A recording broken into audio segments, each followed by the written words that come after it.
इनकलाब जिंदाबाद जिंदाबाद जिंदाबाद इनकलाब जिंदाबाद जिंदाबाद जिंदाबाद संग्रामी चा श्रमिक यूनियन जिंदाबाद जिंदाबाद जिंदाबाद चाय बागान ऐतिहासिक मे दिवस की आह्वान चाय बागान के न्यूनतम मजदूरी देना होगा जिंदाबाद इनकलाब जिंदाबाद जिंदाबाद जिंदाबाद जिंदाबाद कमरेड भावना इनकलाब जिंदाबाद मे दिवस के आह्वान चाय बागान के न्यूनतम मजदूरी देना होगा ऐतिहासिक मे दिवस के हमारी पुकार चाय बागान के ऐतिहासिक मे दिवस के आह्वान चाय बागान के न्यूनतम मजदूरी देना होगा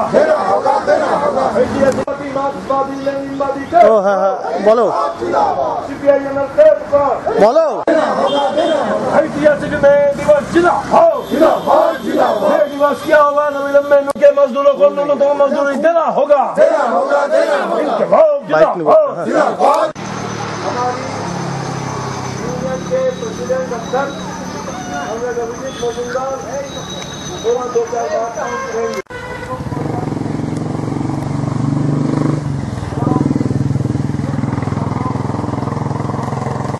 हम लोग 1 मिनट मौन का पालन करेंगे।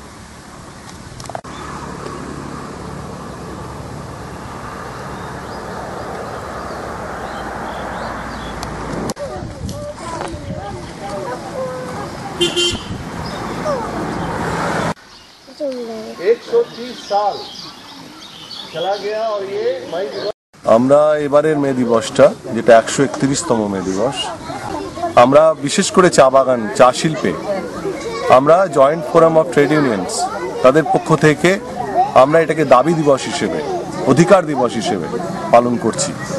এতে আমাদের 3টে খুব নির্দিষ্ট দাবি, যে দাবিটা হচ্ছে আজকে যে পরিমাণে জিনিসপত্রের দাম বেড়েছে, নিত্য প্রয়োজনীয় জিনিসপত্রের, তার সঙ্গে চা বাগানের মজুরি, শ্রমিকদের মজুরি, এটা গোটা ভারতবর্ষের সবচাইতে কম মজুরি একটা সংগঠিত শিল্পক্ষেত্রে শ্রমিকরা পান। সেক্ষেত্রে সবচাইতে বড় দাবিটা হচ্ছে যে ন্যূনতম মজুরি তাদের চালু করতে হবে এবং এটা রাজ্য সরকারকে করতে হবে।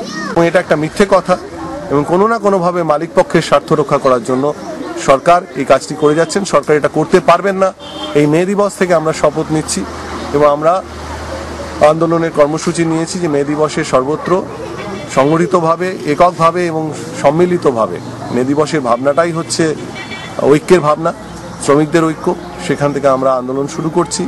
আগামী 2 এবং 3 তারিখ, আগামীকাল এবং পরশু সমস্ত বাগানে ট্যাবলোর মাধ্যমে প্রচার করা হবে এবং আগামী 4 তারিখে পাহাড়ে, ডুয়ার্সে এবং তরাই অঞ্চলে সর্বত্র আলাদা আলাদা ক্লাস্টারে সেখানে শ্রমিকদের জমায়েত করা হবে। 4 তারিখ ডুয়ার্সে এবং তরাই অঞ্চলে একের পর এক চা বাগানকে বন্ধ করে দেওয়া হচ্ছে।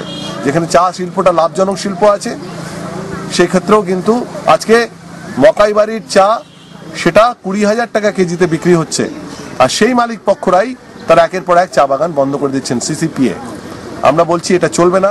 সরকার এবং মালিক পক্ষকে মিলে অবিলম্বে বাগান খুলতে হবে এবং শ্রমিকদের কাজে নিয়োগ করতে হবে। তাদের ন্যূনতম মজুরি, তাদের এই খাদ্য সুরক্ষার জন্য তাদের যে মজুরির অংশ সমস্ত তাদেরকে দিতে হবে। এই আন্দোলন কিন্তু আরও বড় আকারে ধরবে এবং আমরা ঠিক করে নিয়েছি যে আগস্ট মাসের মধ্যে ধাপে ধাপে আন্দোলনটা, এমনকি আমরা এটাও ভেবেছি যে তাহলে চা শিল্পে শুধু 1 দিন 2 দিনের টোকেন ধর্মঘট নয়, তাহলে লাগাতার ধর্মঘটের দিকে আমাদের যেতে হবে যদি সরকার এবং মালিক পক্ষ অনমনীয় থাকেন।